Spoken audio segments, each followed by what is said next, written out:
Yesterday we completed the ayat, but I really would like to go over some of the things that we talked about yesterday just to summarize what we were doing. So we started with Allahu la ilaha illa huwa la yajma'annakum ila yawmil qiyamati la rayba fihi. That the Lord Almighty, of course, after speaking about, we're still in the munafiqeen and speaking about the munafiqeen, and still speaking about one, how we would relate to basically relate to the rest of society. Remember, Surah An-Nisa, Surah An-Nisa is really laying out the different relationships. So where we started out with Surah An-Nisa, and where it's talking about the relationship between the believer and the vulnerable, the financial rights, inheritance, the rulings that relate to financial distribution, let's say it that way. Then it goes into speaking about other relationships and how we would organize the other relationships. So Surah An-Nisa is really focused on those relationships, though. Then it was talking about the mu'mineen, then we're talking about the munafiqeen, then of course goes into the munafiqeen, in where they're still, it's not only financial rights, but Surah An-Nisa also goes into a lot of details regarding even social rights and of course social justice. So when we basically وَيَقُولُونَ طَاعَةٌ فَإِذَا بَرَزُوا مِنْ عِنْدِكَ بَيَّتَ طَائِفَةٌ مِّنْهُمْ غَيْرَ الَّذِي تَقُولُ, we went into speaking about the munafiqeen and how, of course, the mu'mineen or the Sahaba were knowing, they were capable of noticing. So it was pretty obvious. It wasn't a hidden thing. It wasn't a hidden thing that they didn't know that there are some groups that are really speaking into finding those, those little gaps where they could actually attack the Muslims and all of that. So they were capable of noticing. They knew it, because some of them were saying it outwardly. And remember, they're all one community, to mean one tribe. Or tribes, or at least in one area. So the news travels fast, and they're capable of getting this information to really know that there are some people that were pretending to be Muslim, but the truth of the matter is that what they were concealing is nothing but hate and nothing but kufr. So then we went into certain details of what keeps us away from nifaq, or from hypocrisy. And we talked about, number one, not being focused on the different fears, but focus on Allah subhanahu wa ta'ala, having the provision, giving, of course, giving our tawakkul to be focused on Allah subhanahu wa ta'ala rather than people, and of course certainly doing all tadabbur. So that's bringing in even the mental focus to being focused on Allah subhanahu wa ta'ala, being focused in defining the world around us based on al-Quran. Because when you look at tadabbur, remember, it's actually speaking about the implications of things. We went into details with that, the implications of the understanding of the world, for understanding the world around us, and how we put everything within a certain perspective, within a certain, of course, lens to scrutinize the world around us. And of course, it's important that even the relationship, so not only the thought, but even the way that we would relate with our sentiments with the world around us, we would recognize that Allah subhanahu wa ta'ala is the one to control all the different outcomes. So therefore, it's not the data that necessarily would determine the result, but the results are determined by Allah subhanahu wa ta'ala. You just have to put in the effort. And then we go into the details. Well, what you have to do is that you act in activity. You put in the effort, you put in the activity, whether that activity was in of course, in this the context, in al-qital, or whether the activity was in whatever effort and whatever activity you were supposed to be involved in. The first and most important thing is that you yourself, you put in the intention, you put in the effort, even if everyone else was turning away. And also work on putting in the motivation for and within the hearts of the Muslims. And at the end, you don't control the data, and the results that basically happen as the effort that you're trying to contribute in, but Allah subhanahu wa ta'ala is the one that controls it all. And of course, certainly we went into also details of any contribution that you were going to be putting in and contributing, whether it is basically an intercession, or whether that was mediation, or whether that was being in any form of a contribution. You are basically going to be considered not only a number, but you will be, if it's a good thing, then you will get the reward of the good contribution that you had contributed in. If it's an evil thing, then you will be held accountable for that as well. And you will be held accountable and responsible for the result that it led to. And certainly, whenever you would want to reach out to people, you would want to be a mediator, you would want to be a person to give da'wah, you would want to be a person to motivate the believers. Always start with assalamu alaikum. Always start with a good greeting. Reach out to the heart to bring in a good communication, to bring in a heart that is ready to accept the da'wah that you're doing, that is ready to accept even the communication. And of course, because at the end of the day, remember, Allah subhanahu wa ta'ala will for sure, with no hesitation, with no doubt, with no change of the decree of the Lord Almighty, He will gather us on Yawm al-Qiyamah, a day for standing. And of course, Allah subhanahu wa ta'ala will be the one to basically decree all of this. And therefore Allah subhanahu wa ta'ala, man asdaqu min Allahi haditha. So no one can say, well, what if Allah changes his mind? What if He decides not to bring Yawm al-Qiyamah? There is no doubt, there is no hesitation, there is no change of mind, there is no change of decree that Allah subhanahu wa ta'ala and what He will determine. So there is no change, and no one can say that Allah subhanahu wa ta'ala might actually say that. And anybody that says that is basically accusing Allah subhanahu wa ta'ala of being impulsive. And the Lord Almighty is not impulsive. لَيْسَ كَمِثْلِهِ شَيْءٌ وَهُوَ السَّمِيعُ الْبَصِيرُ. There's nothing like unto Allah subhanahu wa ta'ala, and He is as-Sami' al-Basir. He is the all-seeing, and He all hearing and all seeing. فَمَا لَكُمْ فِي الْمُنَافِقِينَ فِئَتَيْنِ.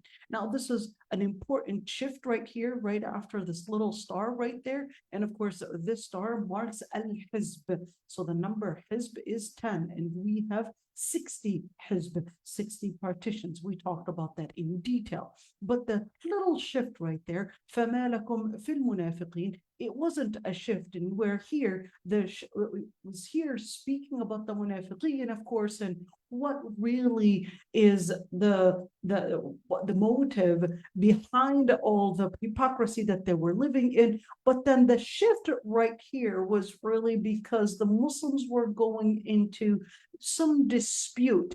How do we judge those groups? How do we judge the munafiqeen when their hearts have actually said, or at least their tongues have said the shahada, but their actions are showing otherwise? How do we relate with them? How do we understand the munafiqeen? And of course, we know the general hadith is that the Prophet ﷺ did not order that the Sahaba would kill the munafiqeen, even though He knew who was the one after dividing the ummah. He knew who the hypocrites were. The Prophet ﷺ knew them by name. He knew them by each and every single detail. So it wasn't foreign to Him. It wasn't unknown to Him. It wasn't anonymous to Him. It was absolutely clear. But despite all that, when Umar ibn al-Khattab had said, well, why don't you just order me and order us to just kill them and end with all of this trouble that we're facing here and dealing with? But the Prophet ﷺ said a very important statement, which is, I would worry that people would say Muhammad is killing and slaying his friends. In other words, he did not want to put fear in those that wanted to embrace Islam and think that they would be in danger even if they were to embrace Islam. And of course, this was saddan lidhara'a. Imam Malik had said that this rule, saddan lidhara'a. Let me write that right down. That way we could memorize that. And this is called, let's put it right there, not on the Quran. Sadd al-dhara'a. And what sadd al-dhara'a simply means is that you're blocking the means to evil. So whatever leads to an evil or a bad consequence, basically as a Muslim and as the legislature of Islam, it's all about blocking whatever leads to evil and whatever leads to harm.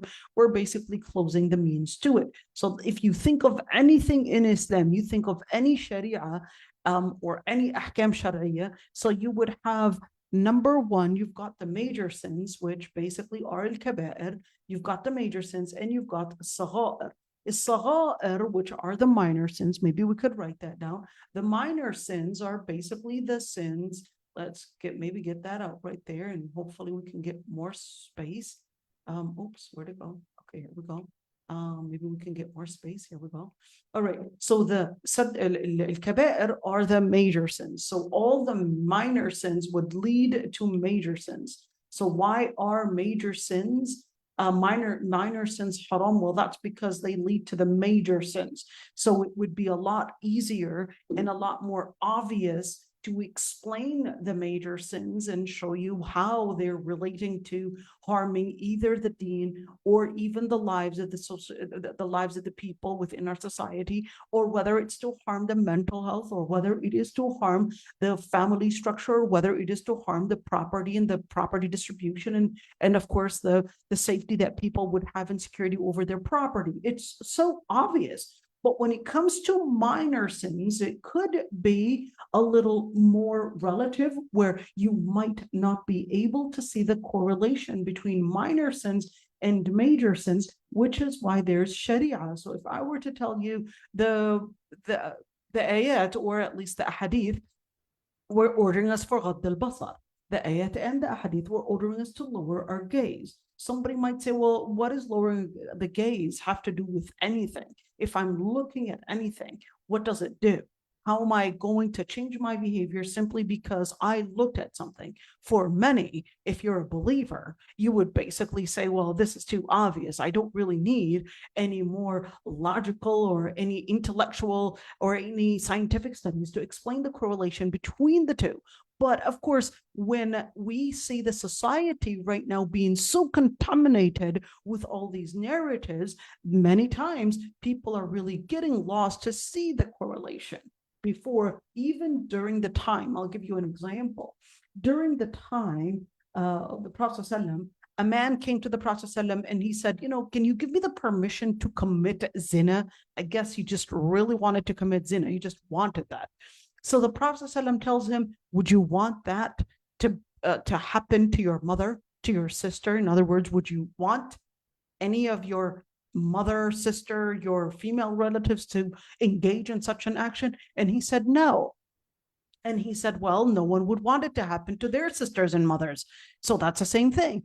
But during our times, if you were to ask somebody that is so indulged in kufr, so indulged in the contamination that even was not precedent even during the time of the Prophet ﷺ, that was an ummah that was also indulged in such behaviors. But you could say that we are so indulged in such contamination that even many times you can have a Muslim and you can bring that argument to them and they'll say, so what's wrong with it? And that's how far.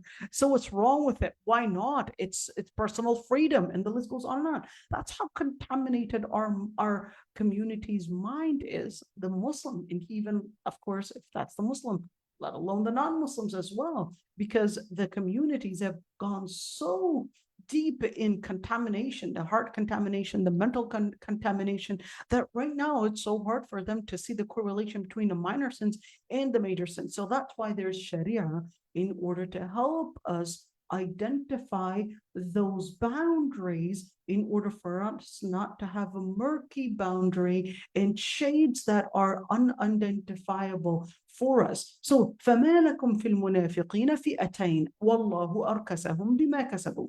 We went in details yesterday, and we said that, of course, as a result of number one is that their tongues were saying the shahada, but their behavior was basically giving us otherwise, led to the Muslimin, led to the Muslims actually going into argument and dispute whether and how we should deal with them, and how we should deal with these groups, whether we should treat them as Muslims or whether we should treat them as non-Muslims. What is the right way? What is the right way, and what is the right, of course, the right behavior in dealing with all of this? And of course, this becomes a political action. This is not talking about a personal thing. So this is not person to person, but this is a government here, which was basically resembling the Prophet ﷺ, a government, and of course, a community right there in. And of course, resembling also the munafiqeen, were pretty much somewhat of what we could consider today as an organization, as a lobby, as an actual group that was there and behaving with certain agendas. So that's not a personal thing. But at the same time, it's important for us to see the correlation between the times then during the time of the Prophet ﷺ and the times even today, and how the times today and even the times during the time of the Prophet ﷺ, how we would see the similarities between how people were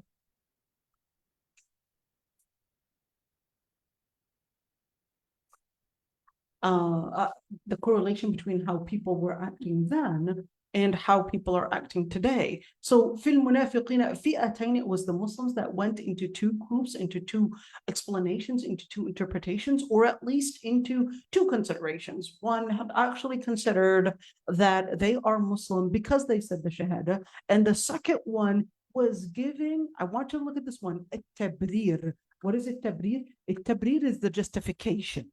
So what does that mean? So some of them are saying, well, it's because we did this. It's because that maybe we should have done things differently. Maybe and this is very common, that many times we would see that we're just giving too many justifications and not recognizing that, no, there is, regardless of probably the things that we might have to change within our community, but there is an impact.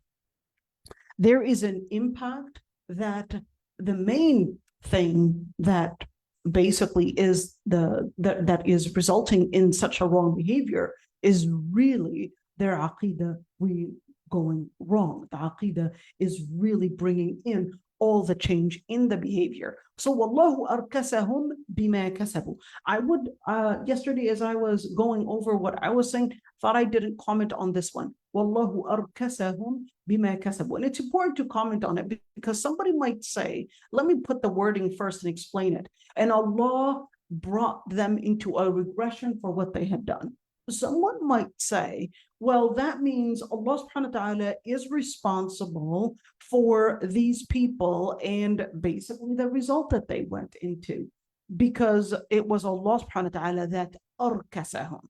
Now, here's one thing. There are two things here. This is important to explain, so please pay attention to this. So there are two things. Number one is that there is something called al-mashi'a al-kawniyya. Okay, al-mashi'a al-kawniyya, and there is al-mashi'a al-tashri'iyya. What does that mean? So did Allah subhanahu wa ta'ala, somebody might say, well, if it's Allah subhanahu wa ta'ala that basically caused all of this, then why is it that we're holding them accountable if Allah subhanahu wa ta'ala was the one that made this happen? He's the one that got them into kufr, not them. Yes, certainly they did the wrong behavior, but it was Allah that actually put them in that. So this is al-mashi'a al-kawniyya. It's not that Allah subhanahu wa ta'ala chose kufr for them. It's that Allah subhanahu wa ta'ala had created certain things. Let me translate these two words. So al-mashi'a al-kawniyya would be unnatural. So we're speaking about unnatural, or we're speaking about a will that Allah subhanahu wa ta'ala created in nature. And there is a will that Allah subhanahu wa ta'ala has in legislature. So what does that mean? When you look at Mashi'a al-Kawniyya, there's something that Allah subhanahu wa ta'ala had created in nature, in where Allah subhanahu wa ta'ala, for example, created as part of nature in physics. Simple. You throw a ball, it basically, there's something that Allah subhanahu wa ta'ala created in nature, which is there's gravity, the ball basically falls down. So this is a mashi'a. This is a will that Allah subhanahu wa ta'ala created in nature. He doesn't change what created in nature unless it was a miracle. Unless it was a miracle. That's the only thing. So the changes in nature, you would basically cause, you would put in the effort, you would put in a certain effect. And of course, the result is really within nature that Allah subhanahu wa ta'ala had already decreed. You put in fisq, the result is you're going to go in more fisq. You invested in khair, the result is you're going to go into salah. And it's simple as that. It's simple as exactly like the way that you would work out anything in physics, in nature. You invest in, you put yourself in an area that was basically contaminated with all this dirty stuff. Well, you're going to get sick. There's something that Allah subhanahu wa ta'ala had decreed in nature. It's not going to change.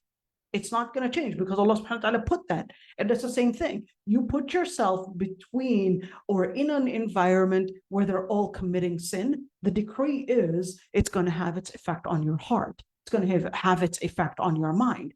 Don't expect otherwise because you put yourself in that contaminated area. Unless there's going to be a miracle, that's going to be a different thing. Same thing. If you put yourself in a good nature, the result is going to bring you the good impact, the good influence, the good effect on you. You are constantly going to the masajid. Well, Allah subhanahu wa ta'ala decreed, you constantly go to the masajid. قَلْبُكَ مُعَلَّقْ بِالْمَسَاجِد. Your heart is connected to the masjid, then the result is you're going to see the impact on your heart. You're going to see the impact on your spirit. You're going to see the impact on your behavior. That's the way it goes. What did you determine and what did you actually want that result to be is really what you contribute. So when you look at Wallahu arkasahum, it doesn't mean that Allah subhanahu wa ta'ala was the one that accepted this. It basically means that Allah subhanahu wa ta'ala had decreed something in nature, and basically that decree went in what they had invested, bima kasabu, is basically what the result was going to be based on what Allah subhanahu wa ta'ala had already decreed that such a behavior was going to lead to what? And that's the same thing. Al-mashi'a tashri'iyya, which basically legislating will or legislature in general, okay, and where Allah subhanahu wa ta'ala says, وَلَا يَرْضَى لِعِبَادِهِ الْكُفْرِ, that he does not decree and does not will and accept and is not content of kufr. And of course, if we're saying kufr, we're saying disbelief, we're also saying that Allah subhanahu wa ta'ala does not accept and does not and is never content of somebody committing a major sin or a minor sin. This is al-mashi'a tashri'iyya. So when we say illa ayyasha Allah, we're basically talking about il-mashi'a. We're speaking about the will, we're speaking about the decree, and of course, you make a mashi'a, you yourself would have a will, and Allah subhanahu wa ta'ala, based on what you contribute, you will see Allah subhanahu wa ta'ala had created and laid out certain wills or certain decrees in nature, certain laws in nature that basically are going to be determined based on the contribution that you put in, and you will see the result going and heading towards that direction. So that's why when you look at this is not saying, well, do you really want to bring about hidayah to someone that basically had gone into a delusion? Well, the question in this context, if you were to take it out of it, then you're actually going to misunderstand it. Because absolutely, I want to bring guidance to somebody that basically is in some deviation. Absolutely. But this is not what it's talking about. The context in this ayah was because they were giving the justification. They were giving basically, well, maybe because of this, they were trying to put in a number of different justifications, a number of different labelings. Well, let's just say they're muslimin and not munafiqeen. So Allah subhanahu wa ta'ala says, well, are you really going to change the reality of what Allah subhanahu wa ta'ala had considered them as? If they're munafiqeen, well, that's what they are. You can't relabel and basically change the truth of the matter of what they are. The truth of the matter is that munafiqeen. But here's one thing, is that of course this was to speak about a general group. This was not to speak about somebody specific. All right, this is important. So we cannot say, well, this person right there is munafiq or a munafiqa, therefore, hey, aturiduna an tahdu man adalla Allah, and you're like, well, wait a minute, how did you know that they were munafiq? Oh, their behavior is saying that. Well, in general, you cannot be specific on one specific person. And at the end, when you look at these ayat, this was actually speaking about in general, your duty right now is to bring about guidance to people. Your duty right now is to bring about, one, removing the misconceptions, and two, bringing in the hearts to get closer to Allah subhanahu wa ta'ala. But it's important to recognize those areas that are basically causing let's call it causing the division and causing the delusion within the ummah. And especially, I would like to say, maybe because I have a personal relationship, but maybe with a lot of the boards in the masjid. Many times people would go to the masjid and they would just basically see a place and they don't recognize that there is a certain board, there's a certain area that is determining how the masjid is run. And the way that masajid are run, unfortunately, sometimes the ones that would have a say are not necessarily the ones that want the khair, Islam to the ummah, but are more, they're the ones that wanted basically to contribute in money, so they eventually become the ones to have the power to say exactly the way that you. So that's where the politics kind of come from, you mean? Where the politics goes. That's where Oh, okay. That's why I'm, it's really sad to say that that's one main reason why I basically left all of that and we did Gems of Light, because I'm sick and tired of all that politics. They took away our niyyah. They took away our what is the word that I could use? Our innocence. It's subhanAllah.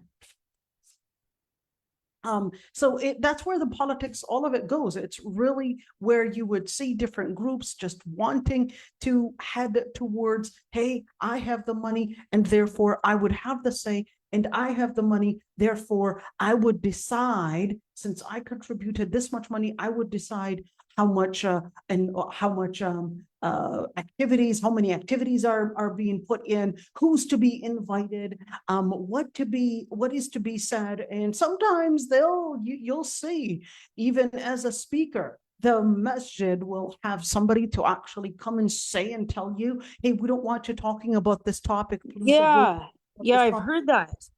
This is real. They'll tell you, don't talk about this topic. We have certain people that are sensitive about it, etc. It's really the munafiqeen. Like, they don't want Islam to be the one that speaks for the Muslims and to determine the Muslims' behavior. They'll basically want a certain definition, a certain image, a certain Islam to be out there, because they don't want to feel guilty. They don't want to be recognized for what they're doing. They don't want the Quran to identify their hypocrisy. And this is really scary, because the Quran is speaking about that hypocrisy. It's like, no, the Quran was there. Whether you're practicing it or not, you have to let it speak. You have to let the Quran speak, and you have to let the words of Allah subhanahu wa ta'ala tell us what guidance means. It's not you that defines guidance, but it's Allah subhanahu wa ta'ala that defines guidance. And what is happening right now is that وَمَا يُضْلِلَهُ فَلَنْ تَجِدَ لَهُ سَبِيلًا. Because at the end of the day, whoever engages in, remember, the major sin and the minor sin, whoever engages in all those different deviant behaviors, then you're not going to find any path to them. You're not going to find any path to them that would lead them to guidance, because all they're living in was really all that misguidance. So وَمَا يُضْلِلِ اللَّهِ, if basically they were living in that misguidance, then you're not going to be capable of taking them to the path of guidance. If they're yudlil, What is yudlid? Yudlid is fi'al mudari', basically means present tense. It's a verb that is basically showing constance, consistence, a constant behavior, a consistent behavior, a behavior where it's taking basically one path to another and basically leads to a certain destiny. A certain destiny where Allah subhanahu wa ta'ala says, but not only did they do that on a personal level, but no, it moved from a personal level to actually make it as an agenda within the community. No, what they want is farther than just giving them their spaces to engage in the kufr, no, or nifaq. No, they actually want to put in an effort. They will invest money. They will invest ideas. They will invest narratives. And right now, believe it or not, we actually have so many, I would call them nifaq and munafiq nonprofit organizations in the US. I would say about the US because that's where I was living. So for 30 years, I lived in the US, and I guess I could speak about that, but I don't know about the other countries, but I'm sure it has the same because it's the same in each and every single community. What they would want is that what is basically when you say what the shape, that this is what they would want. It's the intention. What they are seeking is really لو تكفرون كما كفر فتكونون سواء. What they want, their intention, the goal is that you would be embracing the same exact kufr, the same exact narrative, the same exact behavior that they are engaging in. That way, not only you won't be to them, you won't be superior. And here, this is not an issue of superior to mean some kind of a personal, what should I call it, in where, yes, it's a personal thing where I want to put you down and condescending. No. This is talking about al-izza, that many would not want there any izzah, any honor to be to in Iman itself. So of course, what embodies Iman? Well, basically mu'mineen. So that's why when you look at in Surah Al-Tawbah, when Allah subhanahu wa ta'ala had described the munafiqeen, what were they saying? Well, they were saying about the mu'mineen, that were basically in the Battle of Tabuk. They said, well, they're the ones that eat the most. They're the ones that basically, yes, they probably know more Quran than us, but they're the most that eat, and they're the ones that are really the cowards with amongst us and all of that. What they were really trying to display is not necessarily to speak about the people as persons, but what they were trying to mock is really Iman itself, is really faith itself. So in this ayah, similarly, كَمَا كَفَرُوا فَتَكُونُونَ سَوَاء, what they were trying to do is really take out the honor from Iman and give honor to kufr. Give honor to kufr. Give honor to disbelief. Take out all the honor from Iman or honor from the mu'mineen that are embodying Iman and giving it to kufr. So you would see right now, we've got so many nonprofit organizations where right now, a women's masjid, for example, and what they were really trying to display is really a new feminist and a new feminist agenda, where it basically puts in the two contradictions, feminism and Islam together. And what you're really saying, I'm not saying each and every single group of women trying to do some women and all women activity is necessarily doing that, because I think it's important that we would have women's activity where it's basically dedicated to women. Basically, the women are away from the different fitan and all of that. And why not? Why do we have to always think that we have to be within those organizations where, we want to always, object, where's the women group and where's the women voice and all of that? But at the end of the day, is that what is, at least as a woman, and what I had seen a lot of women actually do, is basically bring in and adopt a lot of the feminist narrative, or a lot of the nifaq narrative, or a lot of the narratives that are really happening on, let's call it, on the different, or nationwide, or on the different platforms in the West, for example. At least we're going to talk about the West, since I know that community better than I probably know what's happening in the Middle East, maybe. So I can just speak for that. So here, فَتَكُونُونَ سَوَاء is really just wanting to blend Islam with kufr, and you cannot have that.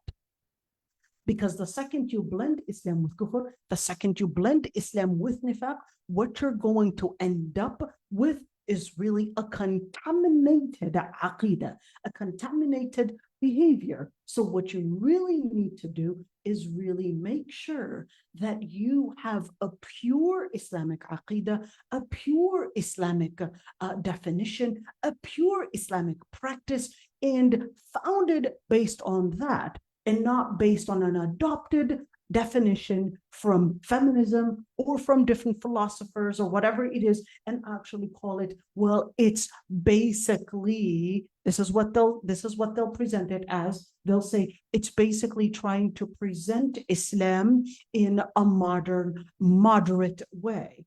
Well, what you had actually done was not presented in a moderate, modern way. You had actually taken Islam out, and you had presented kufr, and you had given kufr an Islamic halal label. But the truth of the matter, it is not containing Islam, but it's containing kufr. But the label is basically just saying halal. It doesn't make it halal, and it doesn't make it Islam, simply because you stamped on it, La ilaha illallah. فَلَا تَتَّخِذُوا مِنْهُمْ أَوْلِيَاءَ. So in that situation, Allah subhanahu wa ta'ala is telling you, how do I deal with these groups if I'm recognizing that there is that mixture, that contamination of nifaq? What do I do with it? How do I relate to it? So Allah subhanahu wa ta'ala says, don't take them as the leaders. Don't take them as the ones that would give you the decisions. Don't take them as the ones to basically you would take as role models until yuhajiru fi sabilillah, until they would really put in one. The word hijrah, we mentioned, in hijrah can mean to basically depart something, to leave something, to abandon something. So yuhajiru fi sabilillah would actually here to make hijrah for the cause of Allah subhanahu wa ta'ala. But la hijrata ba'da al-fath. There's no hijrah after the conquer of Mecca, which is 8th year hijrah. So this is not talking about migrating from Medina, from Mecca to Medina. But although the context at the time, yes, but this is in general, and because al-ibra bi'umum al-lafzi la bi khusus al-sabab. Let's write that down. This is really important. What is al-ibra bi'umum al-lafz? I want to write that down. This is important. Al-ibra. It's not accepting. Where is it? Okay, something's wrong. Can you all hear me? Yes. I'm not sure why it's not accepting that. I would. Okay, it doesn't want to. So Yeah, what we I'll can do- hear you. Okay, I'll do this one. I'll do it this way then. Al-ibra. I want you to look at this one. Al-ibra bi'umum al-lafzi la bi khusus al-sabab. Okay, what does that mean? So yes, although this ayah was revealed, let me put it right here. All right, although this ayah, here we go, we can find this little spot. Although this ayah was revealed during the time where it was talking about hijrah to mean hijrah from Mecca to Medina, but it is not necessarily this particular incident or that particular context that we're going to use this ayah for, but it is bi'umum al-lafz, in the generalized statement, in where حتى يهاجروا في سبيل الله, and not until, number one, they abandon disbelief, abandon major sin, abandon at least the idea of minor sin, and not necessarily the practice. Why not? Shouldn't we basically also abandon them if they practice minor sin? Well, you also practice minor sin. Each and every single one of us does.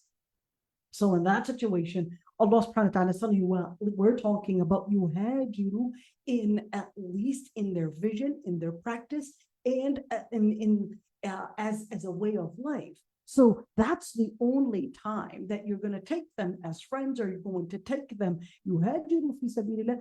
That's the only time that you're going to take them as leaders, not until they recognize that Allah subhanahu wa ta'ala is basically the one that they would turn to for in definition, they would turn to in action, and they would turn to in identifying, of course, their destination. فَإِن تَوَلَّوْا, of course, then if that situation happens in where they would, the word tawalla, they would reject Allah subhanahu wa ta'ala, they would reject basically to take Allah subhanahu wa ta'ala as the one that determines for them, etc. All of that, فَإِن تَوَلَّوْا, if they turn away, so this is a general statement, فَخُذُوهُم. So here, فَخُذُوهُم doesn't mean take them, it simply means that you're putting an effort, and this effort is basically in even going into combat wherever you may find them. وَلَا تَتَّخِذُوا مِنْهُمْ وَلِيًّا وَلَا نَصِيرًا. So in that situation, you're not going to take them not as a wali, and certainly not as the ones to give you victory. So in other words, you're not going to say, well, I'd like you to donate this much. Well, if they're not the ones that are actually supporting all this, why are you asking them to contribute? Why are they asking them to be the ones to be in the decision making? Why are you taking them as the ones to give you advice? There are certain people that you just should not put within your orbit. You just have to identify those areas. إِلَّا الَّذِينَ, should we kill each and every single? No. There are certain groups, we talked about it, we're not going to go in detail. So إِلَّا الَّذِينَ يَصِلُونَ إِلَى قَوْمٍ بَيْنَكُمْ وَبَيْنَهُمْ مِيثَاقٌ. There are certain groups in where we talked about al-musta'min, we talked about al-mu'ahid, and we also talked about al-dhimmi, these three different people. And we said that if the Islamic government basically has a certain agreement with these people, and they're basically not in belief, and we already know they're not believers, so at the end, if there's basically an agreement, then we would basically keep them at peace. We would not fight them at all, and we would just be, remember, we have to be alert. We have to be alert. أَوْ جَاءُوكُمْ حَصِرَتْ صُدُورُهُمْ أَن يُقَاتِلُوكُمْ أَوْ يُقَاتِلُوا قَوْمًا. And you've got other groups that basically are still carrying a lot of animosity, and of course, they're just at that moment, I guess, not having the power to basically display their head, at least in public or in action, in combat. And in that situation, we basically would look at their behavior. If they're basically deciding not to be in combat, اعتزلوكم, they're being at peace, فلم يقاتلوكم, they're not being combatants, they're not fighting us right now. And of course, they basically had displayed peace, they displayed tolerance, they displayed acceptance to the Muslims. Then in that situation, فَمَا جَعَلَ اللَّهُ عَلَيْهِمْ لَكُمْ عَلَيْهِمْ سَبِيلًا. In that situation, what you have to do is basically embrace the fact that Allah subhanahu wa ta'ala did not allow you to oppress, abuse, or certainly engage in any form of aggression. سَتَجِدُونَ آخَرِينَ يُرِيدُونَ أَن يَأْمَنُوكُمْ. You've got others, we already know. And this is important to talk about, which is the idea of being a pacifist, okay? What is a pacifist? So a pacifist basically is right now going into the Muslim community, and where we have a lot of Muslims right now, of course, because of the labeling of terror and all of that. So right now you have some Muslims that are afraid to speak in any form of combat. So they'll basically just be pacifists, and this is becoming very common, in where many Muslims would think, well, the best way and the only way that I have to talk about this is to be a pacifist and not display whatsoever any form of speaking about Muslim power. So this is actually against Islam, because the Quran itself had actually considered that engaging in battle, okay, maybe the time right now that we're in is basically not giving us let me call it the authority, the power to engage in any of that sort. In fact, right now, what we're really facing is really nothing but defeat after defeat and weakness after weakness. But at the end of the day, as an idea, even if you cannot or you do not have the power to say the truth, it does not give you the justification to say al-Badri. Say it again. Even if you don't have the power to say the truth, that does not give you the justification to say falsehood. The truth is that Allah subhanahu wa ta'ala had regarded that Muslims are supposed to seek the different means to having power, whether we're speaking about political power, combat and military power, educational, scientific and science, whatever it is, even if it's going to the moon, or right now they're looking to go to Mars. Okay, so we need Muslims to basically contribute and work towards bringing in Muslim power. So to actually think that, oh, we're supposed to be pacifist, well, no group and no community is a pacifist. America is not, certainly, and that's why they have, of course, all this power, and neither is Russia and neither is China. Not a single country does not have an army except the Vatican. But the Vatican, well, that's because it's right in the middle of Rome, or right in the middle of Italy.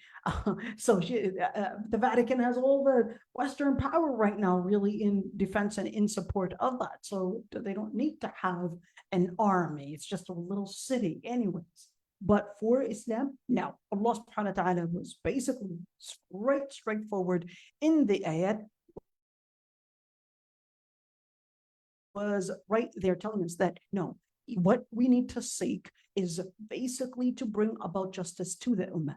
فَإِن لَمْ يَعْتَزِلُوكُمْ, right straightforward, those groups that would basically يُرِدُونَ أَن يَأْمَنُوكُمْ, they just want to seek the security from your end, and of course the security from their own group's end. But whenever they would find the moments at their interest in supporting their goals, basically, they would go back to it, and of course they would just seek seize the moment in order to find the moment to basically fight the ummah.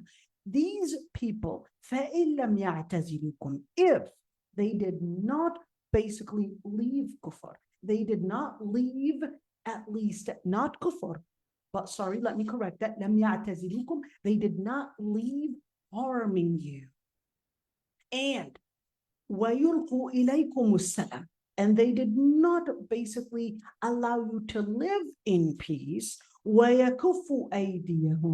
they did not stop attacking you and harming you. So what is that? A definition? These three areas. This is basically leading to the same exact wording, which is, well, they're not in combat. If they're in combat, then in that situation, you two are not supposed to be just waiting to peacefully stop their combat, but you have to engage in combat yourself, because that's the only way to stop the harm.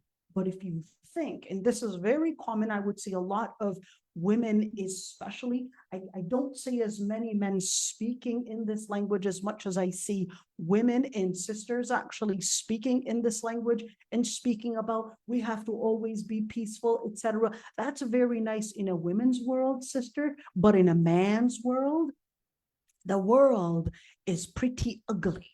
The world only recognizes those that are in power. To think that when somebody is coming at you to basically harm you, to basically attack you, to basically kill you, and you're right there thinking that if I were to just say kind words, that they will stop, or maybe I could change what isn't within their heart. Sorry, but that's too childish. The truth of the matter is that these people have become so engaged in slaying, killing, in combat, that they only know one language, the language of power. The language of power, Allah subhanahu wa ta'ala basically tells you right there that no, at the end, you have to engage in combat to defend yourself, to basically give yourself the power and to make sure that others are not humiliating your society, humiliating your deed. You have to be a strong believer.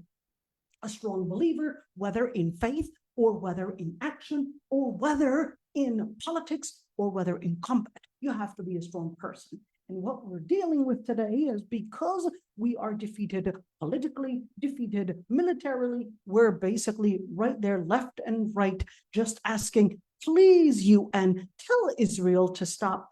Please, America, stop funding Israel. But if there was a power to say, oh, right, Israel, we're the ones that are going to tell you to stop, and we know how to do it.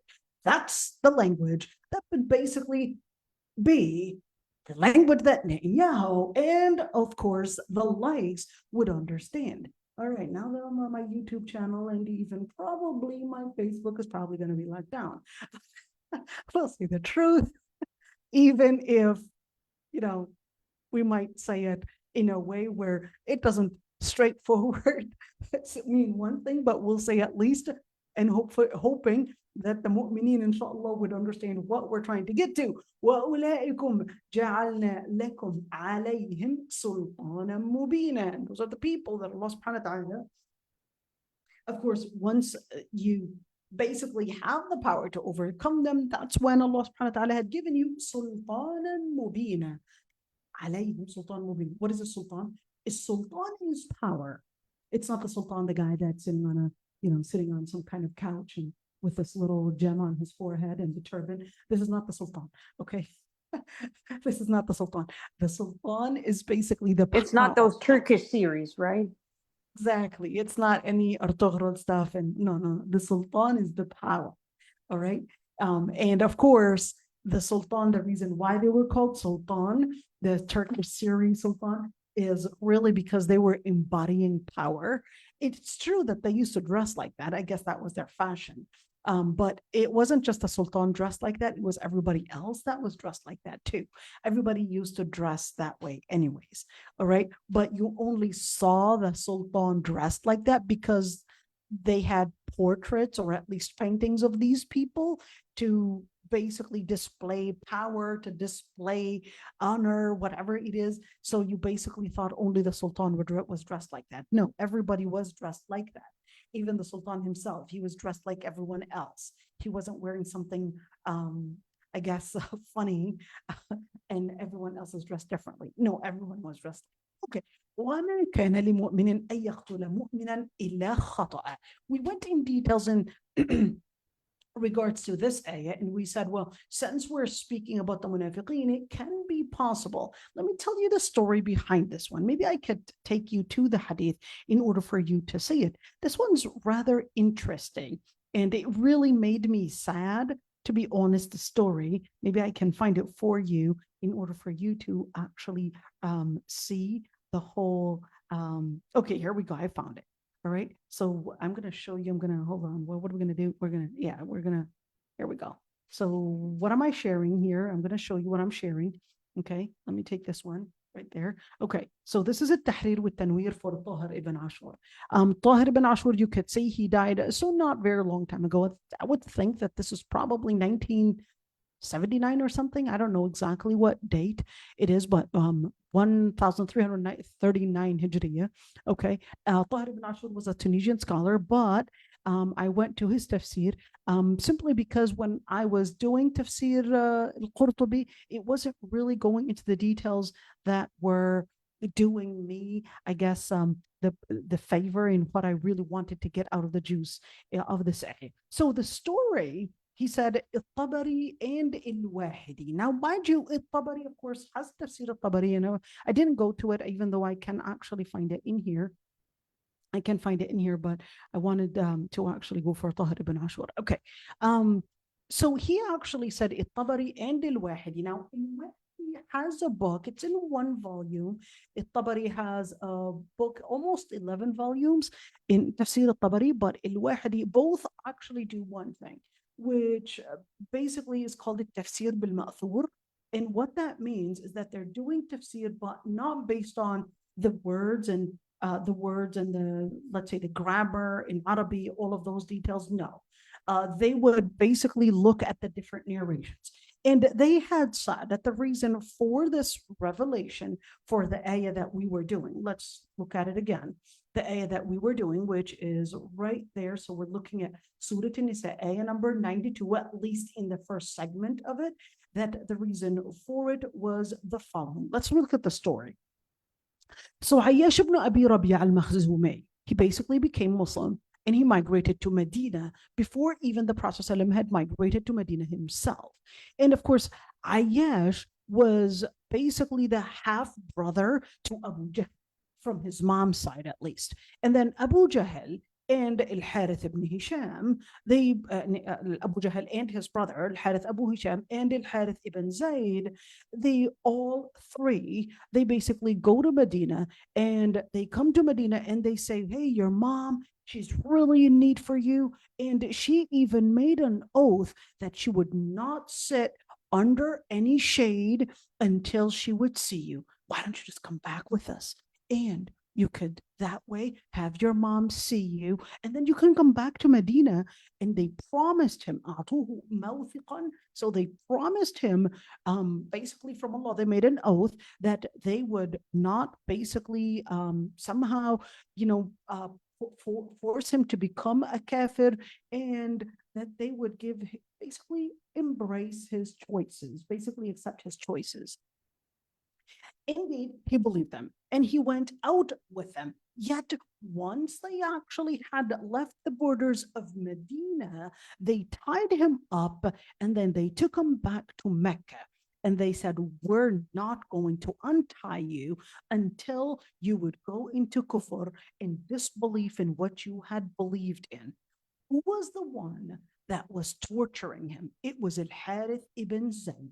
Al-Harith ibn Zayd, he was basically right there. He was the one that was torturing him, flogging him, and certainly doing all the nasty tortures on him. So he told Ayyash, Al-Ayyash,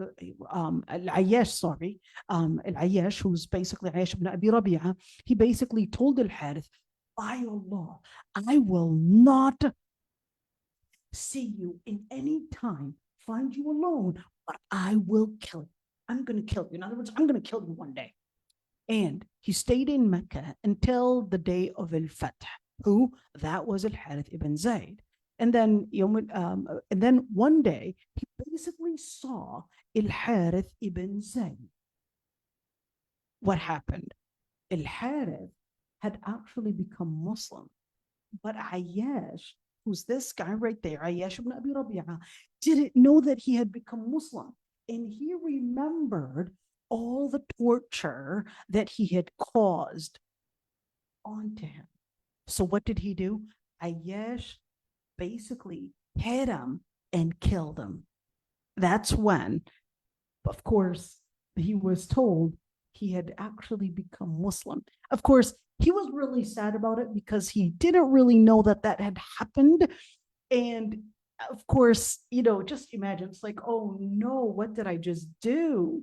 It's really, I don't know. I find it a really sad story because I don't think there's a happier moment for me than seeing a person do their shahada. There's no happier moment.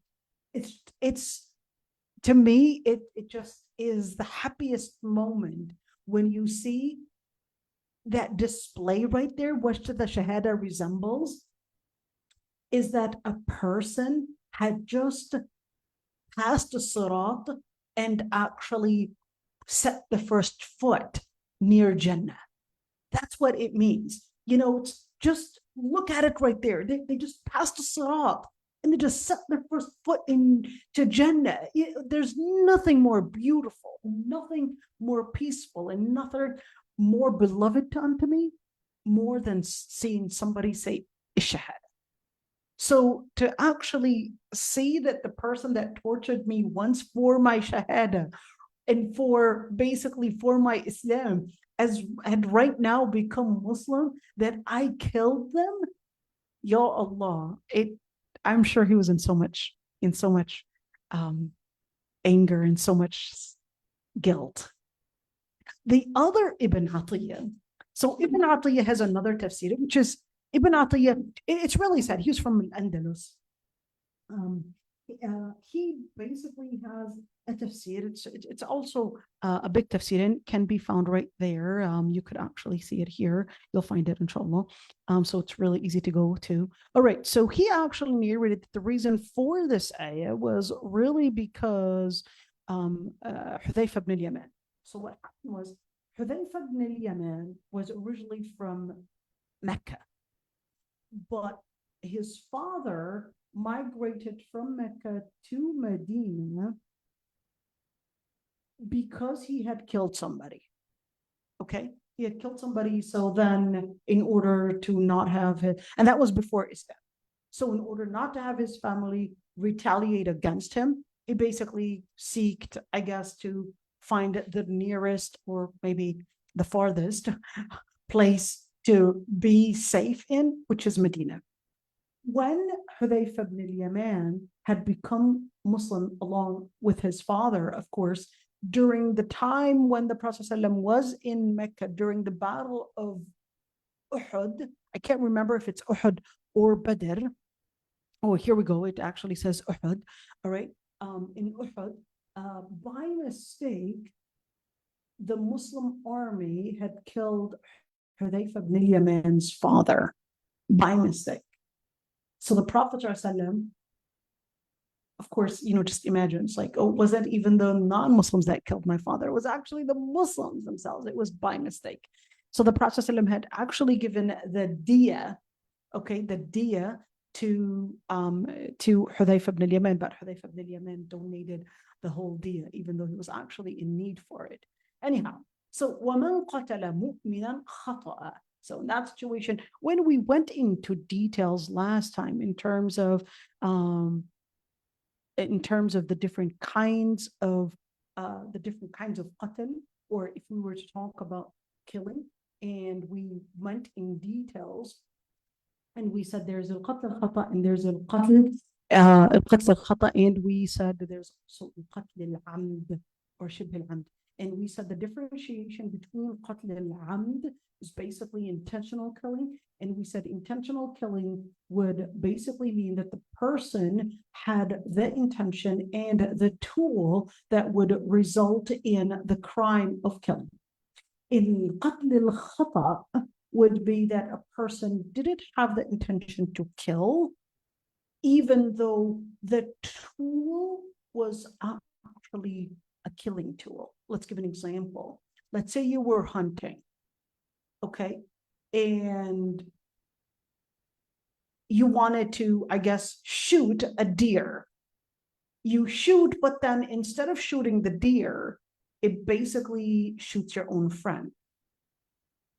The tool was a killing tool, but you didn't intend to kill your friend. That would be really hard. Your own friend, you kill him by mistake. Oh, well, I had my grandfather's cousin, all right, his father, he himself actually, he was reversing the car, and in order to park the car, what he did was he let his friend go behind the car and basically tell him how far to reverse the car to park the car right.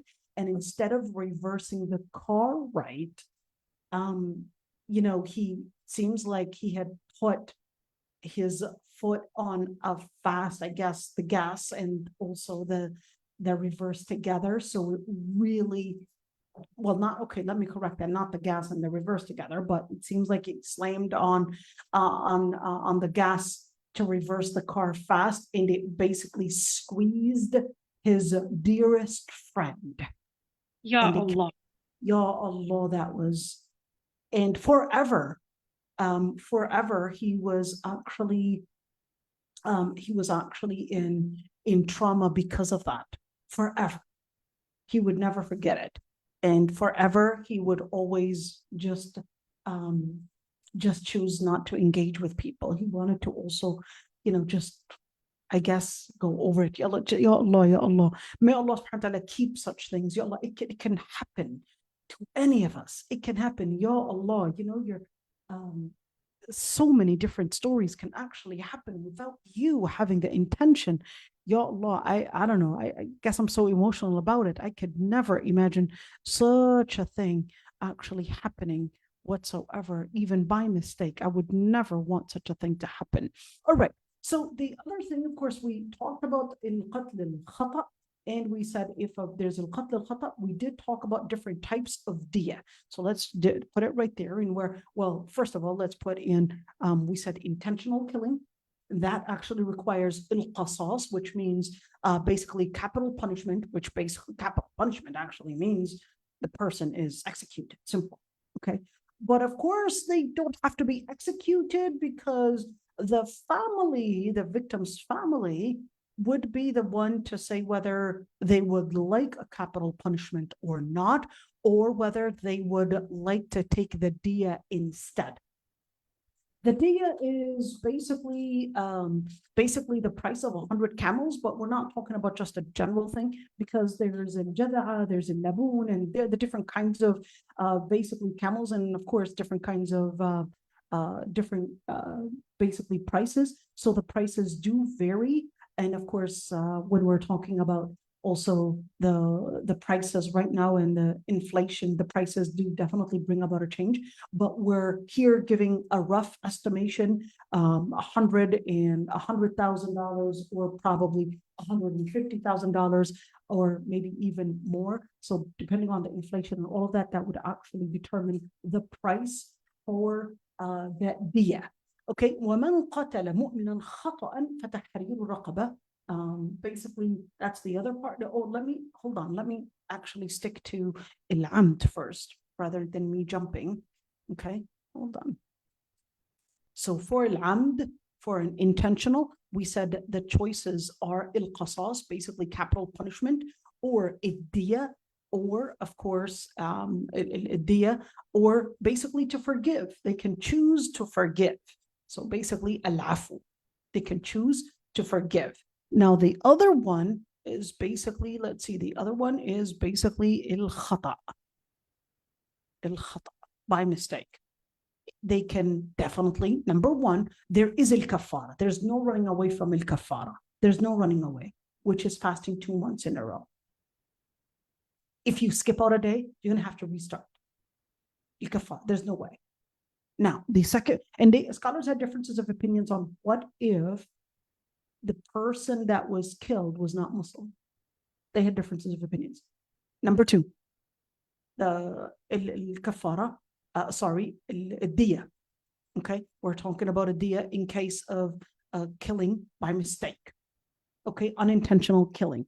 A diya would be different than the diya that was for the intentional killing, because a diya in this situation, because it's by khata, by mistake, it would be yes, it's 100 camels, but the price is different. So instead of having 20 laboon and 20 jada, what does that mean? What is a laboon? I know the word sounds like I could name my daughter in. Okay, but laboon, okay, but laboon or jada, those are basically a camel. The price of a camel that is pregnant is basically more than the price of a camel that's not pregnant. The price of a camel that is a year is different than the price of a camel that is 2 and 3 years old, and etc. Okay, so then we're looking at the prices are going to be, the diya is the general price is going to be less, because we're actually changing the description of what really the 100 camels consist of. Okay, this is important. So the 100 camels for the intentional killing is going to be consisting of a certain types of a description and certain types of prices. But for the dia in terms of unintentional killing, we're also going to change the numbering of different types of camels. So that's, I'm not going to go into details of all of that because you all, I'm sure not me and none of us actually has any information, not on the pricing of camels and not even the types of camels and all of that. So I have no information and therefore I didn't want to go in details. Just keep that in mind. Okay. The other thing is that the dia in the situation where it is by mistake, it can be paid in one payment or it can be paid throughout 3 years in installments, which actually makes it easier. The intentional killing, dia is to be paid by the person directly. You caused the crime, your family is not going to pay the price for it. Dia al-khata, that was not intentional. So the family is going to be in aqila, basically is going to support you in giving the compensation for a mistake that you had done. Okay, so this is basically to clarify it. In kafara, I would like to mention here, yes, it's fasting 2 months in a row, but that's because we don't have slaves today. Does that mean we have to bring slaves in order to apply the ayah? No, because the whole reason why Allah subhanahu wa ta'ala had actually regarded as freeing slaves as a good act, as in a compensation for different sins committed, is really because the main intention behind all of this is in order to end slavery. So don't bring it back. No, thank you. وَدِيَةٌ مُسَلَّمَةٌ إِلَى أَهْلِهِ. Diya musallama. And of course, there's the point right there. Diya musallama. It's supposed to be a diya that is not muslima, musallama. Okay, the diya, basically the blood money, that is musallama, means that you would deposit it, you would give it. Who? To the person, the victim's family, unless they wish to donate or unless they wish to forgive. That's a different story. So here, yasaddaqu, not to mean donate per se, but yasaddaqu here is to actually mean to forgive, is to actually mean to let go of their own right. So they basically decided that we're okay and we would like to actually, in that situation, decided to yasaddaqu, to forgive. So that would be their sadaqah, which actually means forgiving somebody is a form of sadaqah. So if you had harmed me in any way, but I said, it's okay, I forgive you, that's a sadaqah. فإن كان من قوم عدو لكم وهو مؤمن فتحرير رقبة. I want you to look at this one. This one's a little different. If the person that was killed, of course, who was killed? Now we're talking about a person that is adu, that's an enemy. This is not a Muslim, okay? This is not a Muslim. This is a Muslim killing a non-Muslim. So what do? So then it says, فَتَحْرِيرُ رَقَبَةٍ مُؤْمِنٍ. Then what you need to do is free a believing slave, just like free a believing slave here. Why believing? Can't we just free any slave? Does he have to be a believing person? Yes, because right there you cause the death of a person. What you want to bring revival to is basically a believer. So what do? In that situation, do we actually give a diya to the non-Muslim victims? Differences of opinions between scholars. Pay attention to this one. Why? They had differences of opinions because they said, are we really going to be paying the non-Muslims here? Are we going to be giving them the money on behalf of a killing by mistake? It's a crime, yes, but the scholars that regarded that this is a crime against a person, this has nothing to do with their faith. They are the ones that regarded that, yes, you would still pay diya because this is an assault against a person, regardless of their faith. This is an assault against a person, and therefore you have to compensate them for the assault that you had committed. The other scholars, they regarded that why are we here giving money to the non-Muslims that are here mentioned as adu. This is not any non-Muslim, but this is not speaking about any non-Muslim that is peaceful here. This is actually talking about a person that is fighting us, that is a combatant group. So therefore, the other scholar said, no, if this is a adu, then in that situation, this ayah basically says then that mu'min, that person, the believer, in that situation, what they're supposed to be doing is just freeing a slave. And they had differences of opinions. Should they fast? Should they not fast? That is the believer, of course. All right. Should they fast or not fast? But at the end, they went into dispute because some scholars, they said, if you would give them money, then you're basically empowering them against us. But the other scholars, they said, you're not giving money to the combatants. You're giving money to the victim's family. This has nothing to do with that. وإن كان من قوم بينكم وبينهم ميثاق فدية مسلمة إلى أهله. So this is who? This is now the victim is not Muslim. I'm a little confused. I'm sorry. Let me do it again. I'll explain it. Oh, no. Can I just ask a question? Because when there's jihad anyway, That's I mean, different. We're not talking about jihad, Noura. We're not talking about jihad. oh, We're okay. here- So you're talking about Civilians. explain the enemies. Like, Okay, fair enough. So we're talking about civilians together. They're not combatants. If it's a combat, that's a different story. If we're right there in the field of war, that's a different story. But here we're not combats. We're basically just civilians. We were in the market. We got into a fight with this person who was basically coming in, I guess, to sell or whatever it is. And then all of a sudden go into dispute. And then this believer man, he basically, because of a dispute, maybe because, I don't know, a dispute over the price or whatever it is, you know, how guys would fight with each other over the silliest things. I'm like, well, ladies, right? okay. Right. So in that situation, we're talking about civilians together here. We're not talking about combatants.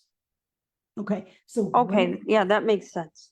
okay. And what did the majority of the scholars say about that? Majority of the scholars, they actually regarded that that the diya is to be paid. Okay. Because Okay. This is it's kind of like saying that this is a civilian. This is not a combatant. All right. This is a civilian. Okay. Thank you for clarifying that. Just like, Yeah, this is a civilian. This is not a combatant. And, you know, yes, he comes from let's call it from the land, or at least the group of those that are combatants, but this is a civilian. This is not a person that is fighting us. This happens to be just a person that comes from that community, but is not fighting us. But this was more of a civil dispute, or maybe just a person-to-person dispute. This wasn't a government thing. Right, let's go and continue. وَإِنْ كَانَ مِنْ قَوْمٍ بَيْنَكُمْ وَبَيْنَهُمْ مِيثَاقٌ. Now we're going to a different type of person. The person that we are in that basically is the victim, and basically the Muslim got into dispute with somebody that is considered that they were either musta'man, or they were either, remember, al-mu'ahad and al-musta'man, or dhimmi. Okay, those, let's write it down again. Okay, now it doesn't want to write down what's going on. Okay, here we go. Okay, now we're talking about people that we have certain agreements with. Who are they? So you got one, there's al-musta'man, or al-musta'min, really, because we gave it to him. And there's al-mu'ahid, and there is a dhimmi. Okay, so who's al-musta'min? We basically talked about people that would basically be granted security. They're coming in with a visa. Al-mu'ahid, there's a certain treaty between us and their government. And dhimmi is basically the non-Muslim that is living within the Muslim community. They're dhimmi. They're basically residents within the Muslim community. Okay, they're not coming from a different country. Okay, bainahum mithaq. So here we go. We've got a certain agreement between us and them. Then in that situation, the victim would basically here be one of these people. He's either musta'min, mu'ahad, or dhimmi. So in that situation, when we're speaking about al-adu, that would be musta'min and al-mu'ahad. But in mithaq would be dhimmi.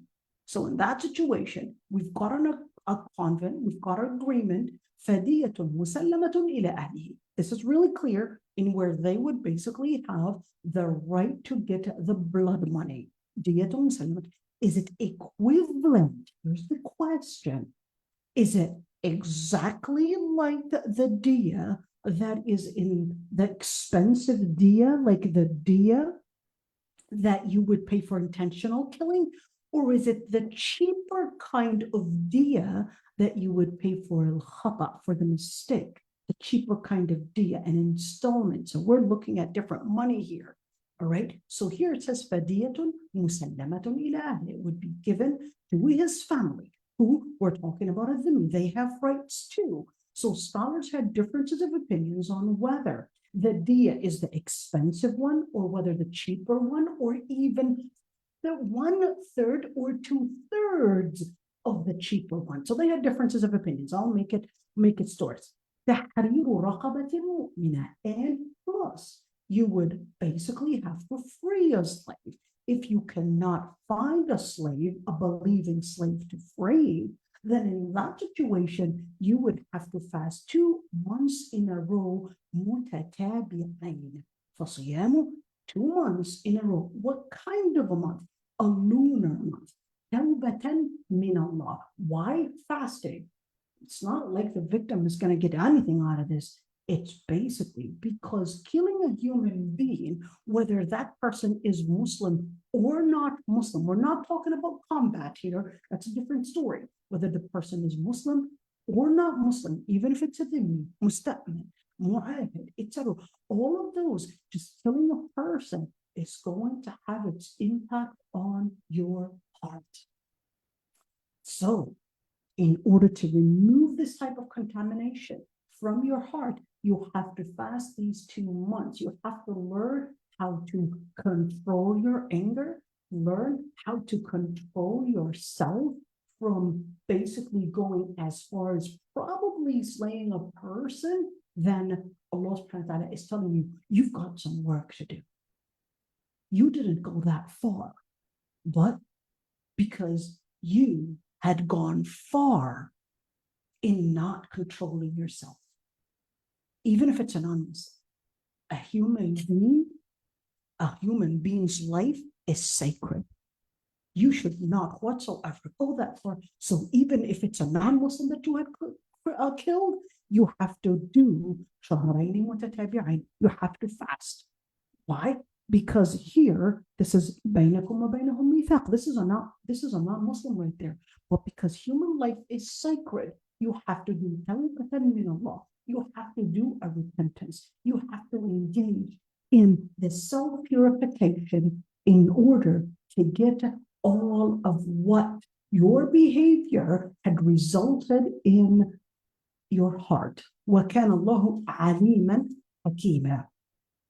And the Lord Almighty is all-knowing and all-wise. Why? Because Alim, the impact, and he knows all very well, all the impact, killing, even if it was by mistake, the impact it has on your heart. So therefore, when he would rule a certain ruling, the Lord Almighty is basically all-wise. وَمَنْ يَقْتُلْ مُؤْمِنًا مُتَعَمِّدًا فَجَزَاؤُهُ جَهَنَّمُ خَالِدًا فِيهَا وَغَضِبَ اللَّهُ عَلَيْهِ وَلَعَنَهُ وَأَعَدَّ لَهُ عَذَابًا عَظِيمًا.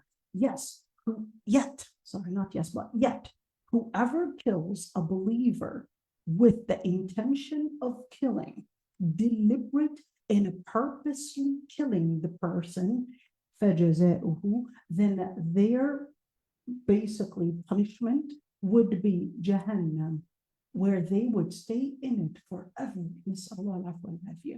وَغَضِبَ اللَّهُ عَلَيْهِ, and the Lord Almighty would be basically angry at them, and they would be cursed, and the Lord Almighty would prepare for them a torment that is a grave torment, or at least عذابا عظيما, painful punishment. Now, this is extremely scary. This is extremely scary because the scholars actually went in differences of opinions on how to understand this ayah. Why? Because they said, if this is a sin, that means based on this ayah, there's no forgiveness. That means they're doomed in hellfire and there's no forgiveness and that's it. And therefore, there's no tawbah. And I want you to look at, I want you to look at this one right there. We'll do it fast, inshallah. Okay, let's say. So yes, Allah subhanahu wa ta'ala, we just saw this ayah, but then there's another hadith where the Prophet ﷺ in Sahih Muslim, of course, Jabir ibn Abdullah radiallahu anhuma, because Jabir and Abdullah, his father, were both Muslim, Jabir and Abdullah. Okay, inna dima'akum wa amwalakum haramun alaykum. Your blood, that is a metaphor to mean your life, and your wealth, your property, is all basically sacred, and therefore you cannot whatsoever trespass or transgress somebody's rights. And it is exactly as sacred as your day today, that is the day of Arafah. في شهركم هذا, as the month of Hajj, and in this sacred place. In other words, people's sanctity, the human life sanctity, and even their property is as sanctuary as Mecca, as the Kaaba, as basically the place itself. So you cannot think that, oh, the sanctuary piece is really just Mecca, but then you would basically give yourself that it's okay for me to go and somehow steal somebody's wealth. Now, let's say the ayah in Surah Al-Furqan, basically, was it 300 and what did we say? 374? Is that what we said? Let's go to that ayah and actually see it, right? If it allows me to. Oh, it doesn't. Okay, it was 374. I want you to see it right there. So what happened is that, look at this ayah right there, where Allah subhanahu wa ta'ala describes Ibadur Rahman. Ibadur Rahman, the servants of Rahman, they would walk on earth in gentleness. And when the Jahilin, or those that basically are engaged in the principles of not the principles of the Lord Almighty, basically Jahiliyyah, they would respond, the mu'mineen would respond to them in peace. And those that would stay to their Lord Almighty throughout the night, they would be in prostration and even in qiyam, standing. And they would say, "O Lord Almighty," they would make the invocation, "keep hellfire away from us, for the hellfire, the torments of hellfire are extremely long. It is sa'at mustaqarra wa muqama. It is definitely an evil place to be in, an evil place to basically stay in forever." And those that would spend without overspending, in other words, moderate spending, and they did not live in stingy lifestyle, and they were in moderation, and they would not invoke other than the Lord Almighty, and they would not kill the soul that the Lord Almighty had forbid in killing, but in right, that is in something that they have the right to kill for. وَلَا يَزْنُونَ, and they do not commit zina. And whoever does such an act, basically, they will be basically at sin, where the torments on Judgment Day would be multiplied, and they would dwell in it in basically humility, except those that had repented and believed and done righteous. Those are the ones that the Lord Almighty would replace all their sins into good deeds, and the Lord Almighty is all forgiving and all merciful. Now, I want you to look at this ayah. Let me tell you another story that's even, I would say, more confusing. Abdullah ibn Abbas was asked, does the person that repented from killing somebody, is their repentance accepted or not?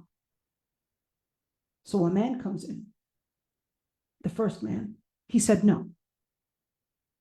The person that killed somebody in a deliberate action in an innocent life, even if they were to repent, their sin is not accepted.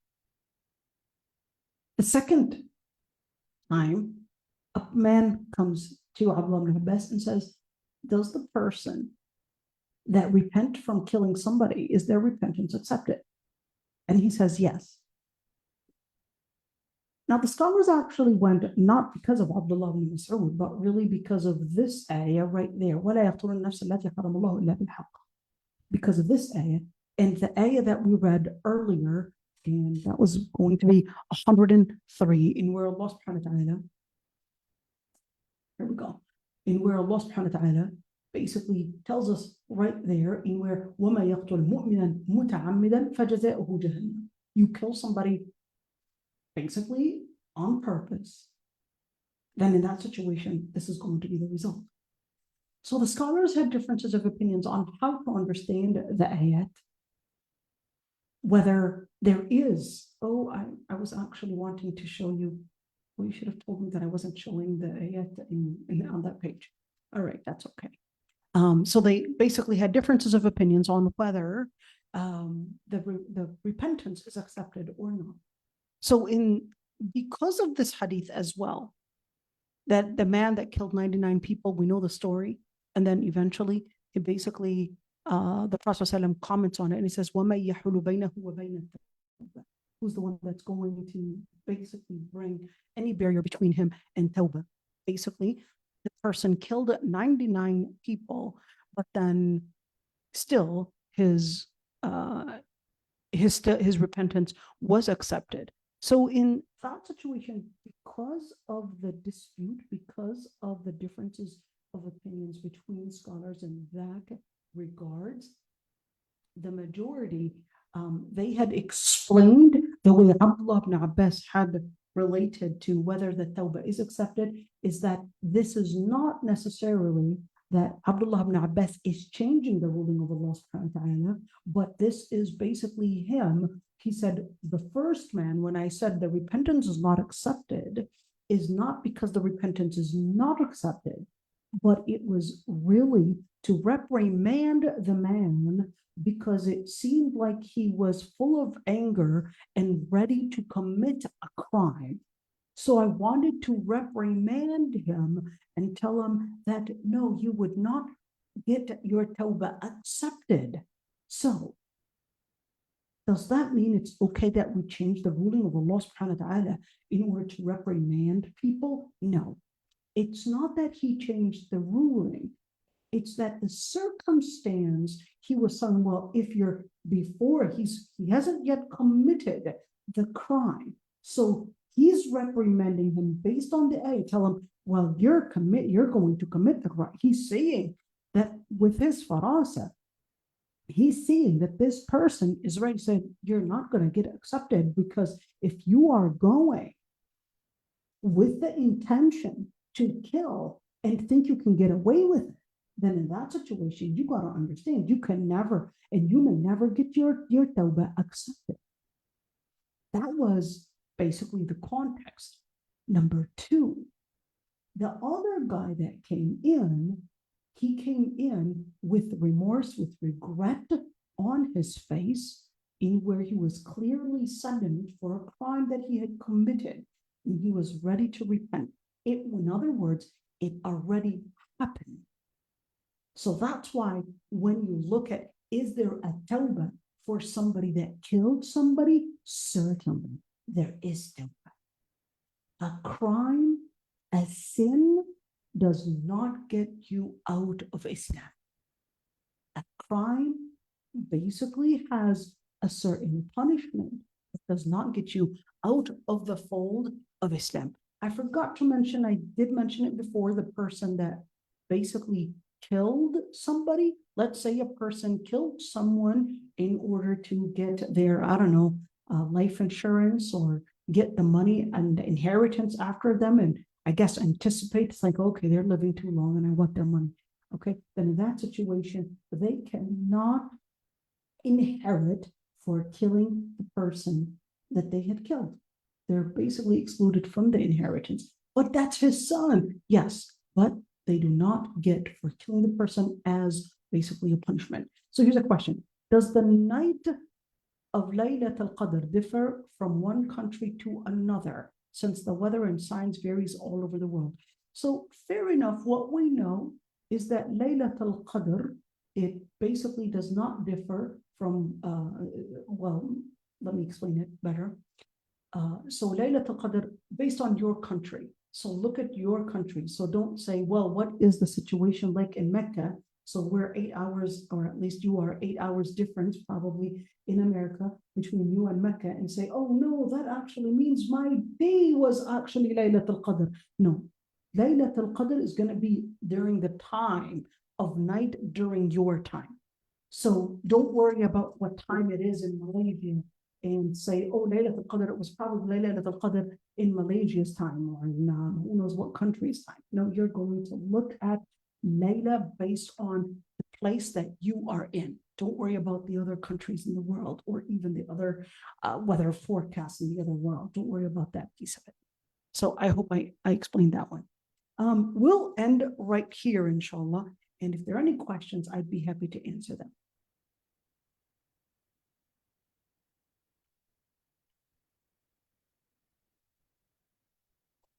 I guess everybody is at peace. Maybe the person who was asking the question didn't hear what you said yesterday. Oh, that's all right. Oh, the piece about yesterday. I actually, because of what you had asked yesterday in regards to there we go. I actually have it for you up there in where I want you to look at this Laylat al-Qadr, all right, in where the hadith actually says that whoever would stand up for Laylat al-Qadr, and of course, Allah subhanahu wa ta'ala would basically forgive their sins, the past sins and the future sins, and they're basically the nights of witr, basically the odd nights. So it could be the 9th, it could be the 7th, it could be the 5th, it could be the 3rd, and we're talking about the 9th, not the 9th day, but we're talking about, so it could be the 29th, the 27th, or the 25th, or the 23rd, or even the last day of Ramadan. All right. And did you say future sin? Yes, future sin. Yeah, subhanAllah. Yeah, it's worth noting. It's worth actually working. Let's see. And the signs for Laylat al-Qadr, they're basically number one is that the sky would be Safia. The sky would be basically clear, but it doesn't necessarily mean that, oh no, it was rainy, that means it's not it. No. And the moon would be Safia, and it would be a bright moon. And of course, it would be a calm night in where it's not cold and it's not hot. And of course, you would, even in space, you would not actually see all these meteorites slashing and all of that because there's no shayateen. And you would see the sun, the morning of that day, would actually not have the rays that is like the other days. But that doesn't mean if I took a camera and started taking photos of every single night and say, this is it. We would just look into some of these signs in where just to give you like an inspiration. And the qamar would be Laylat al-Badr, with the moon would be as if it is full moon, in where shaitan would not go out with it. So you could see this hadith right there, and where, yeah, there's let's see, Shu'aib al-Arnaut, and basically hadith Hasan. So it's a type of hadith Sahih. All right. So this is basically to help you just see some of those signs, but I wouldn't necessarily go into all of that in where taking photos and seeing all that. But hey, some people are obsessed with it. And yeah, so just work on trying to, I guess, get to this magnificent reward by doing qiyam, dua, doing dhikr, doing istighfar throughout those nights. May Allah subhanahu wa ta'ala accept it from us and from you all.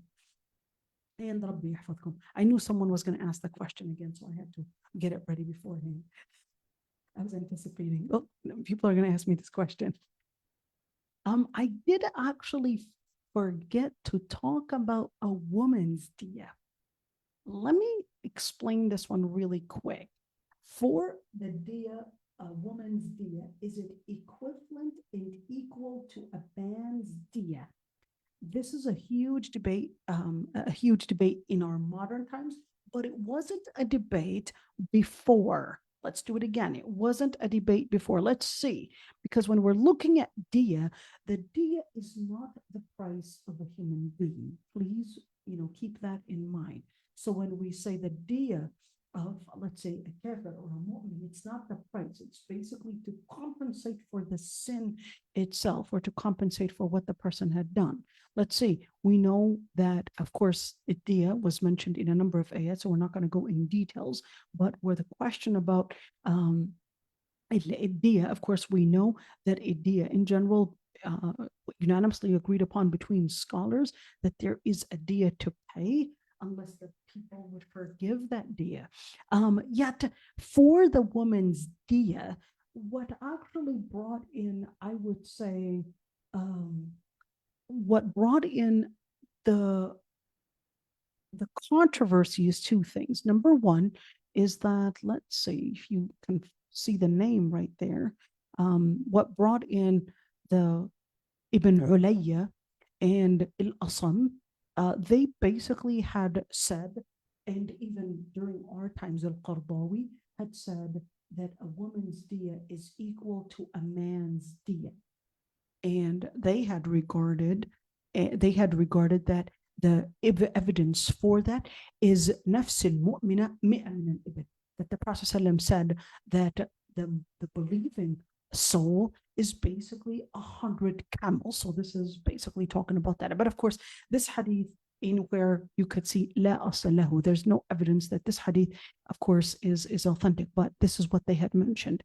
Okay, now one thing is that all scholars, all the other scholars, they had regarded that a woman's diya is actually half the man's diya. Wait a minute. So does that mean the value of a woman is half the value of a man? No, because what diya was supposed to be is not a compensation for the human life. In other words, let's look at this. Let me explain it by demonstration right there. So let's say we have, maybe we can draw, okay? If, let's see, this man, okay, he wasn't supposed to be pink, but this is what got out, that's okay. Maybe, okay.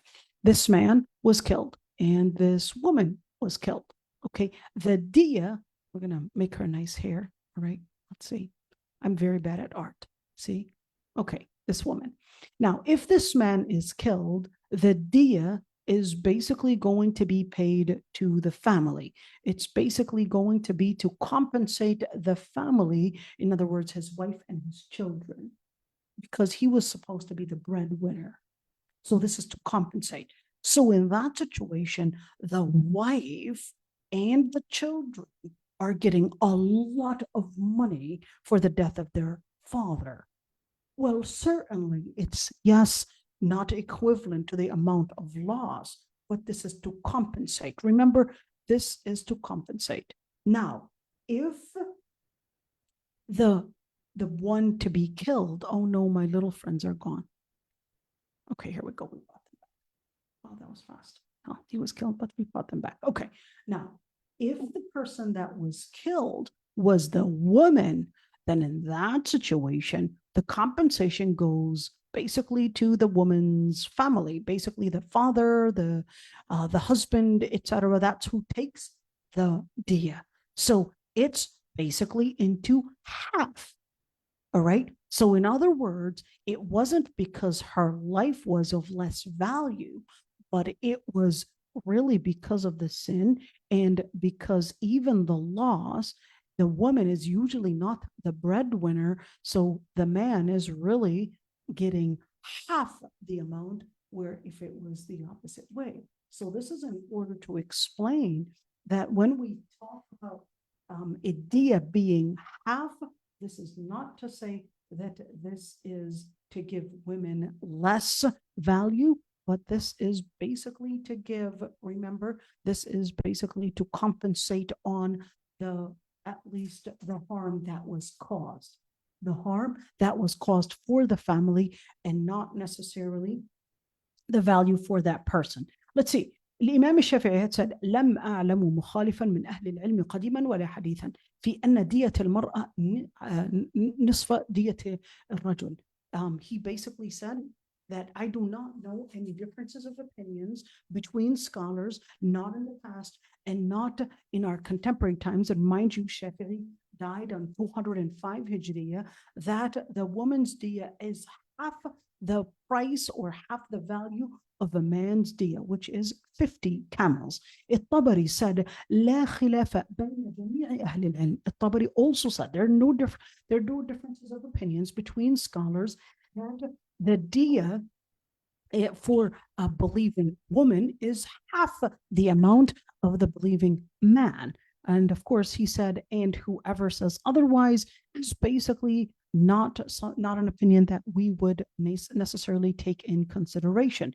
Ibn al-Mundhir had also said, أجمعوا, scholars had unanimously agreed that the same thing. Ibn al-Mundhir, al-Aini, Ibn Abd al-Barr, Maliki. And I want you to look at this. So you're looking at, well, al-Tabari had his own madhab. Ibn Abd al-Barr is Maliki. And he said, أجمع العلماء. He said exactly the same thing. All the scholars had unanimously agreed on that. Where did he say that in? الاستذكار and التمهيد. Okay. Let's continue. And let's see. السرخسي basically Hanafi madhab. He also said أجمع أهل العلم على أن بدل نفس المرأة على النصف من بدل نفس الرجل. السرخسي Hanafi madhab. He also said the scholars had unanimously agreed that the value, basically the diya that is basically on half. And let's see. Okay. Ibn Hubayra, basically Hanbali, he also said أجمع الأئمة الأربعة على أن دية المرأة الحرة في نفسها على النصف من دية الرجل. Basically said the same thing. All scholars unanimously agreed that the diya for a woman, a free woman, is basically the half of the value of the free man. Al-Kasani, also Hanafi. And he also said, Ijma' al-Sahaba. He said all the Prophet's companions had basically agreed that the woman's diya is half the man's diya.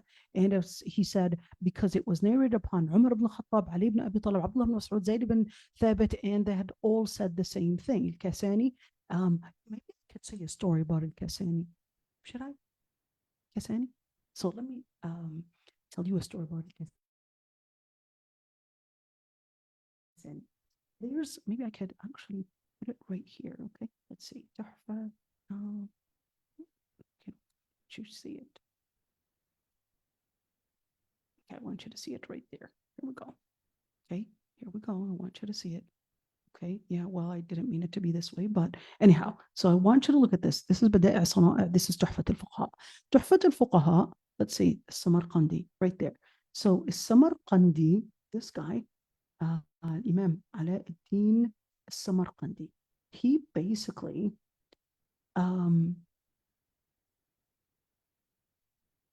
was asked, in order to get married to Al-Kasani's daughter, Fatima, he was supposed to do one job, which is explain al-Tuhfa. So what he did was Al-Kasani, sorry, I flipped it. Al-Kasani had actually got married to Samarqandi's daughter, but the condition was to explain the whole book. You finish the whole book, you explain the whole book, that's my daughter's mahar, you get married to her. So that's basically, yeah, Fatima Samarqandiya. Okay, so here we go. Fatima Samarqandiya. She was basically, here we go, Al-Kasani. You were going to explain this book, which is in 4 or 5 volumes, and of course you will get married to Al-Kasani's daughter. So basically that's what a Samarqandi did. Okay, all right, so this is just Al-Kasani, since he was, I just needed to say his name. Okay, Ibn Rushd Maliki, he also said Diyat al-Mar'a, he said is on half. Al-Qurtubi Maliki again, and of course you could see, let's see, Umar Ibn Abi Shayba, so giving you all those different evidences where they had actually said it. And of course, this is not basically to say that the woman's value is less, but because remember, when anyways, if the man were to be killed by mistake, then the woman would be the one to actually get the compensation. It was really in compensation for the loss of course, the support and not necessarily the loss of the family. Okay, this is it. Just wanted to explain this piece of it. Any other questions, inshallah? I know you didn't even ask this question, but yeah. Inshallah, we'll continue tomorrow, inshallah, and Rabbi yahfazkum jami'an, inshallah. We'll continue. الذين آمنوا إذا ضربوا في سبيل الله فتبينوا. Yeah, inshallah, tomorrow. I hope I'll be able to do it tomorrow. Tonight is what day of the week?